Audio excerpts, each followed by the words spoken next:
¿Sí estamos viendo un Mumblecore mexicano? Pues no se planeó como tal, pero la primera vez que leímos colectivamente el guión, los productores y yo, llegamos a esa conclusión de que había una onda muy mumblecore que pues ya, si estaba ahí era mejor abrazarla. Nunca fue la intención, aunque yo sí soy fan de los hermanos Duplass y de Greta Gerwig, de toda esta ondeada de cine gringo de esa época que tiene todas estas características que mencionas, pero quizá más consciente fue la inspiración del cine de John Cassavetes, que en realidad se rige mucho bajo estas cosas, también bajo el naturalismo de los diálogos. Amigas y amigos de Cinéfilos en Apuros, ¿cómo están? Yo soy Eliel Leonardo. En esta ocasión me acompaña Rafael Martínez Sánchez, director de la película Un Lago, que llega a cines selectos, una ópera prima que hay que prestarle atención y ojo, sobre todo por la propuesta que trae en cuanto a cine indie, cine independiente, que ahorita también vamos a entrar en esos terrenos. Rafa, pues bienvenido seas. No, hombre, muchas gracias, Elías. Contento de estar aquí contigo. Pues a ver, Rafa, yo decía y comentaba en la crítica que la película, que hacer una película es en sí un milagro, ¿no? Y es un milagro que se hace en lo colectivo y se hace en equipo.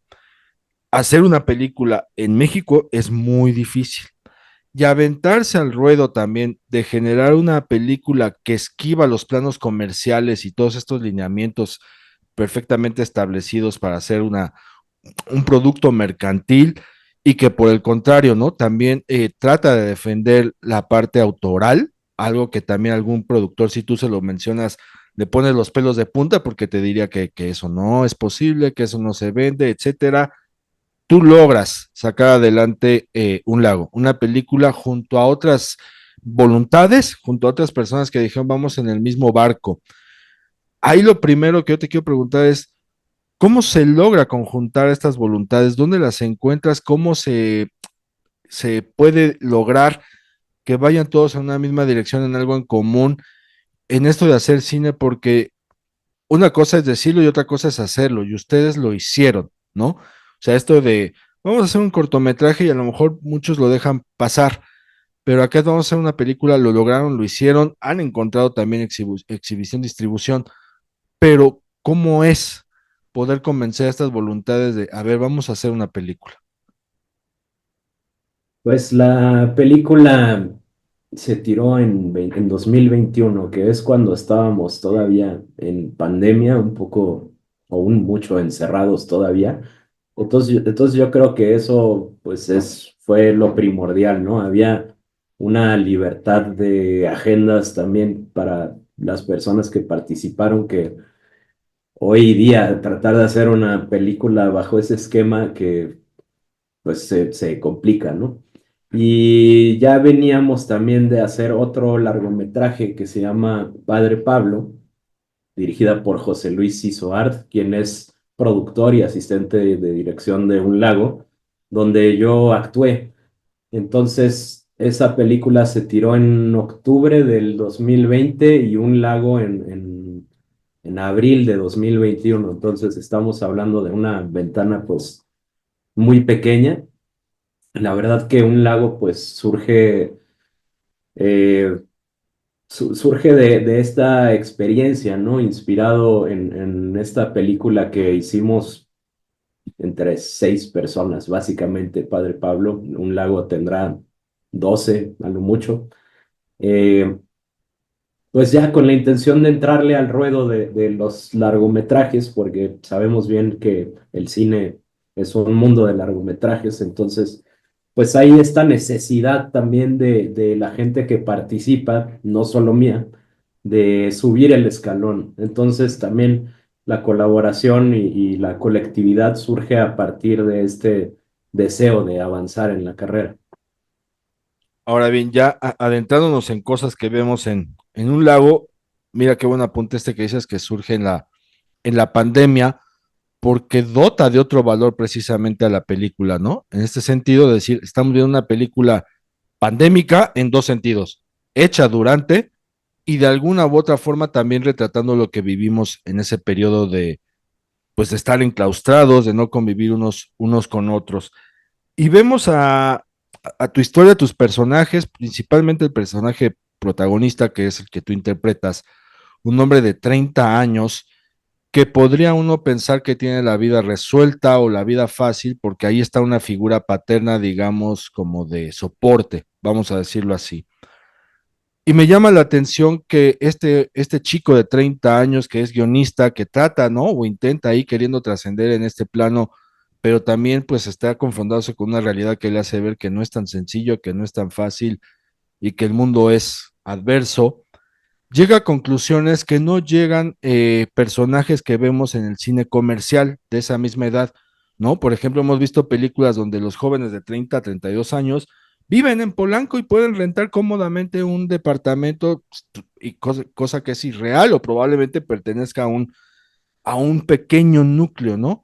No es algo que se vea con la sociedad. ¿Y a qué voy con esto? Que tú aterrizas una historia real dentro de los privilegios aparentes que puede tener tu personaje. Y esto es, oye, el futuro me está preocupando, me está angustiando, no solamente mi presente, y lo manifiesta con algo muy particular, que es cuando dice, no, pues yo no quiero tener hijos porque sé que no voy a tener dinero para mantenerlos, ¿no? O sea, dentro de todo está ubicado en la realidad. Entonces, en esta película tú estás tocando estos problemas sociales de una juventud adultez que nos está permeando y lo aterrizas, y ahorita, si quieres, después vamos a ese punto, en algo que es muy semejante a este subgénero del mumblecore.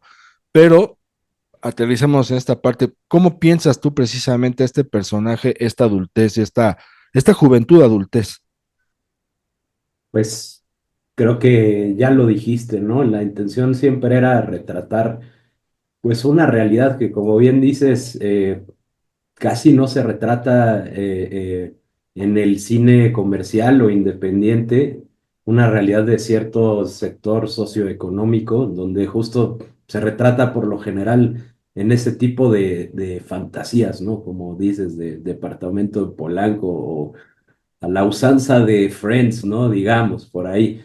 Pero pues si en realidad a ese eh, sector sociocultural de edad también le excavas un poquito el esqueleto, pues verás que muchas de esas personas dependen de sus padres todavía, ¿no? Entonces hay como esta necesidad de negar esa realidad y en un lago, pues justo el objetivo era retratarla, porque me parece también un tema pertinente en cuanto a que es una realidad que viven muchos artistas también.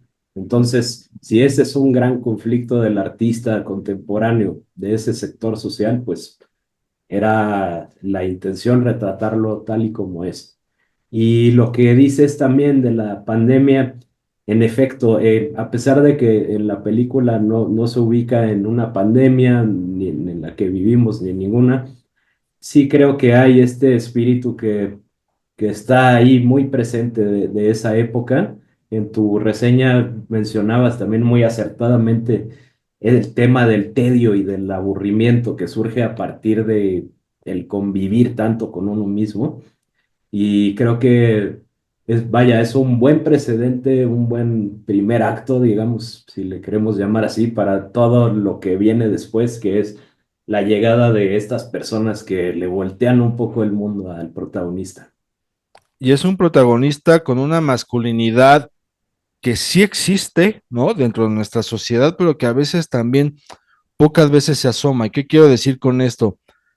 Que puede, él convive, interactúa con una chica que a lo mejor en un momento determinado, ya sea bajo la excusa del aburrimiento, bajo la excusa del alcohol, o por su propia cultura o educación que ha absorbido, podría, ¿no? Recurrir a violentar a la chica o a querer sacar provecho de alguna situación. Y no vemos a un protagonista que sea ni macho, ni misógino, que ni esté pensando en eso, sino que estamos viendo a un hombre, pues, como lo dirían algunos, ¿no? Como muy loser, como muy en la friend zone, como que pobrecito, pobre güey, pero pues en realidad él está clavado en otro rollo, ¿no? Que es un rollo también muy introspectivo, muy personal, y que nos deja ver que dentro de este rollo, dentro de este trance que está teniendo, pues él ha sabido también esquivar, ¿no? O sortear estas masculinidades machistas, misóginas, y al mismo tiempo también el ser sensible y darse el tiempo a sí mismo de decir, híjole, esto me está atormentando, si tú me dices que no, pues no, no pasa absolutamente nada, yo estoy tratando de seguir mi vida con esto. Es una masculinidad que muchos te dirían, te digo, loser, eh, sensible, pobre idiota, pero pues no, o sea, también en las masculinidades frágiles que son capaces precisamente de generar hacia adentro pensamientos, sentimientos, emociones, sin estar jodiendo al contrario. O sea, eso también, ¿cómo piensas tú esa masculinidad? ¿Cómo la creas?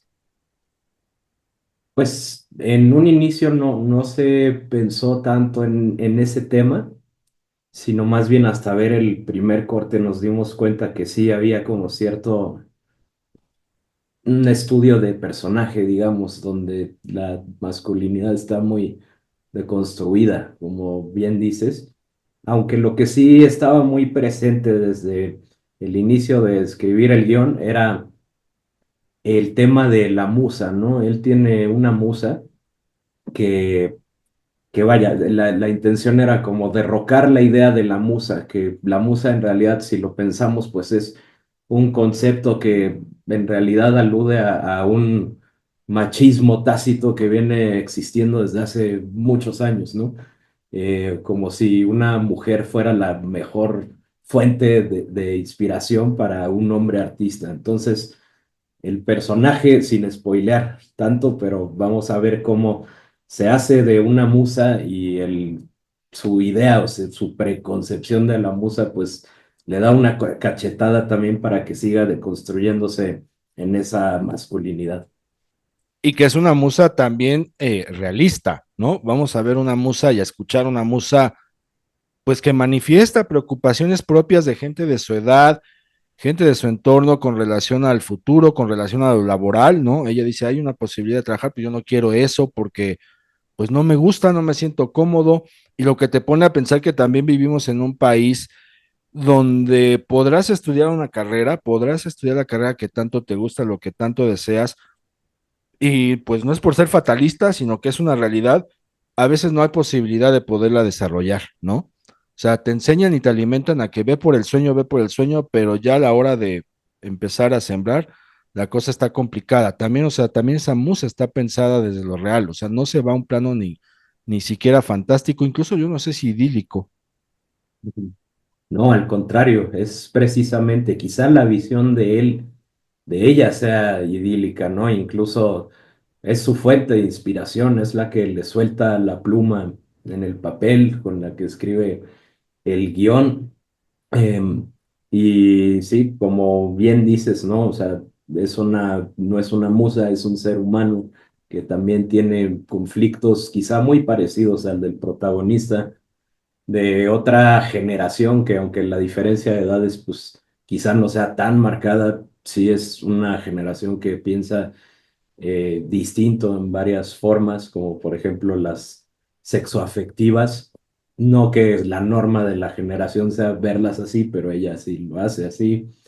En fin, es un ser humano y creo que el gran error del personaje es verla como lo que no es, que es nada más la imagen, la idealización que tiene en su cabeza. Ahora bien, Un Lago pertenece también a una serie de películas independientes que hemos visto que llaman la atención por lo que están proponiendo, ¿no? Una fue No Quiero Ser Polvo de Iván Lowenberg, otra que a mí me gustó mucho es Monstruo, ¿no? Que es producida por Colectivo Colmena. Y ahora llegas tú con Un Lago, una película que yo te quiero preguntar si la podemos considerar un mumblecore mexicano. Y lo pregunto porque tiene muchos elementos precisamente del mumblecore, ¿no? O sea, estamos viendo bajo presupuesto, personajes jóvenes como transitando en el coming of age, pero muy tirados también al panorama incierto, ¿no? A un futuro muy desazonado. Estamos viendo la naturalidad de los diálogos, ¿no? Como que están fluyendo, hay muchos diálogos que están fluyendo, incluso en los pequeños momentos como cuando van a comprar unas cervezas y pasa un hombre en bicicleta y hay un buenos días. O sea, esos pequeños guiños también hablan mucho, ¿no? Sí estamos viendo un mumblecore mexicano.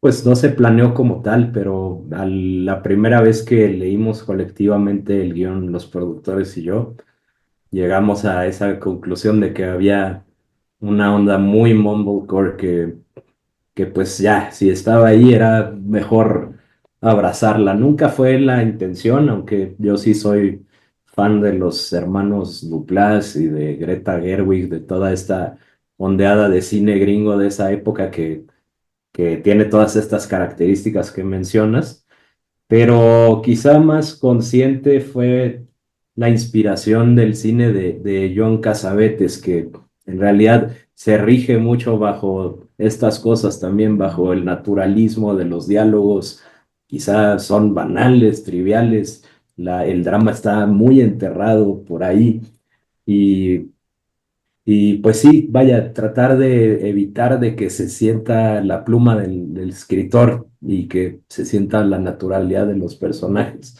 Que eso es algo que John Cassavetes, por cierto, hacía muy bien porque mucha gente lo ve y piensa que es improvisado, pero no, era todo escrito. Entonces, pues el objetivo era capturar esa naturalidad. Ujú. ¿Ves? No estoy tan mal cuando también en la crítica menciono que hay que echarle ojo a Casabetes porque habrá gente que cuando vea un lago diga, ay, ya me estoy aburriendo, ay, no me está contando nada, bla, bla, bla. No, no, no. Hay toda una experiencia anterior, hay toda una filmografía anterior, hay antecedentes como para que se repase y puedan llegarle también a títulos como esto y que de bote pronto no los agarre mal parados, ¿no? Ya al Ujú. final, el público decidirá si le gustó o no le gustó, si es buena o es mala, pero éntrenle. Y en esta naturalidad que menciona Rafa, hay otro elemento, la cámara, la fotografía. Particularmente me detengo en una secuencia, que es esta secuencia de la catarsis entre dos varones, y donde de repente hay unos destellos ahí como de fuera de foco. Y a lo mejor un montajista, un editor te hubiera dicho, hay que quitar esto, ¿no? O sea, o a lo mejor en ese momento tu propio fotógrafo te dice, hay que volver a tirar, pero ni volvieron a tirar, o no sé, pero tampoco se montó y se dejó tal cual. Y creo que eso le da un plus a esa secuencia, ¿no? Porque transmite lo que están viviendo estos dos personajes, sobre todo el protagonista. ¿Cómo fue precisamente eso, el dejar, el permitir que ella se fuera de foco y el concederle esa libertad al propio fotógrafo? Pues se trabajó mucho con Miguel Galo, el cinefotógrafo. Incluso vino a muchos ensayos con los actores también, donde yo lo invité porque la intención siempre era tu cámara, no que seas un personaje más, tú eres los personajes. Entonces, en esa escena en particular, los personajes están viviendo este momento de una borrachera, un estupor alcohólico muy duro, las emociones al igual desbordándose por todos lados.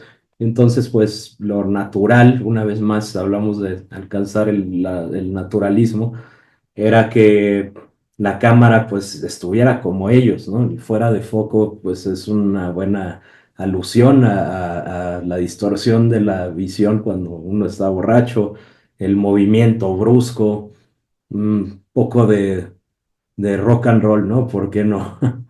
Sí, no, bien, bien, bien. Y ese rock and roll además va a tener un desenlace con una frase pronunciada por la musa que es un gran cierre para la película. Me pareció muy atinado, no voy a decir absolutamente nada más.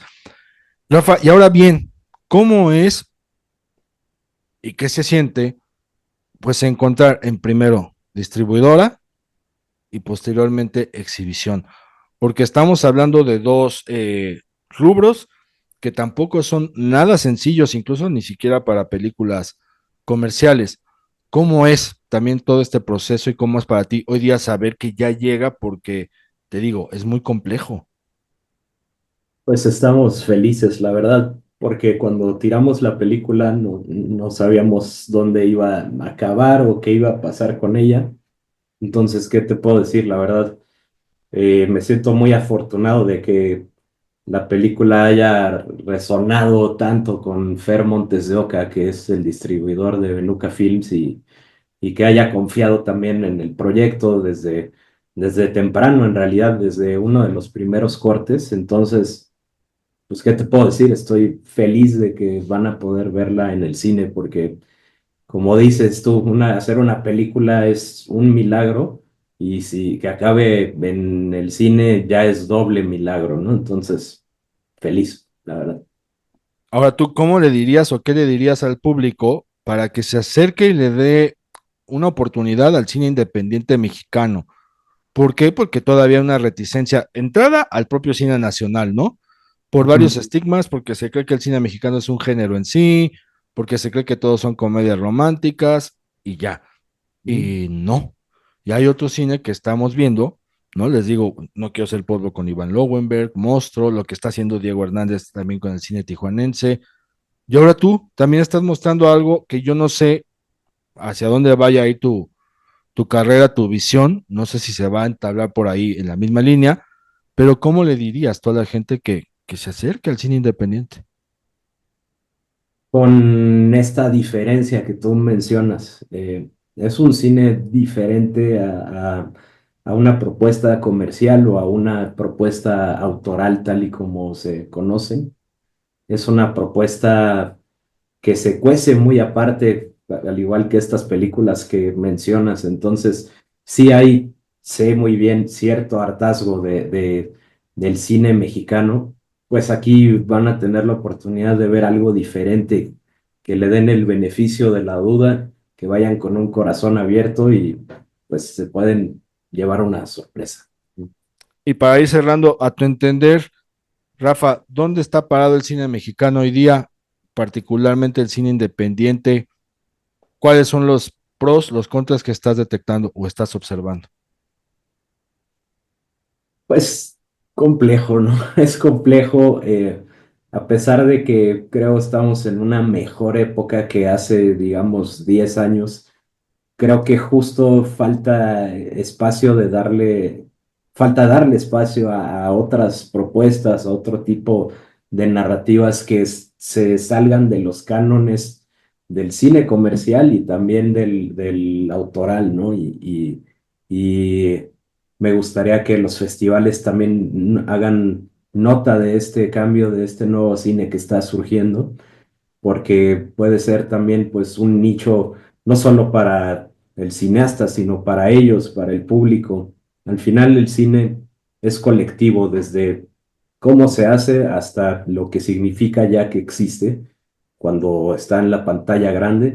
Así que pues es algo que nos conviene a todos porque es diversidad y siempre que un medio sea diverso va a significar que podrá florecer de una manera más abundante.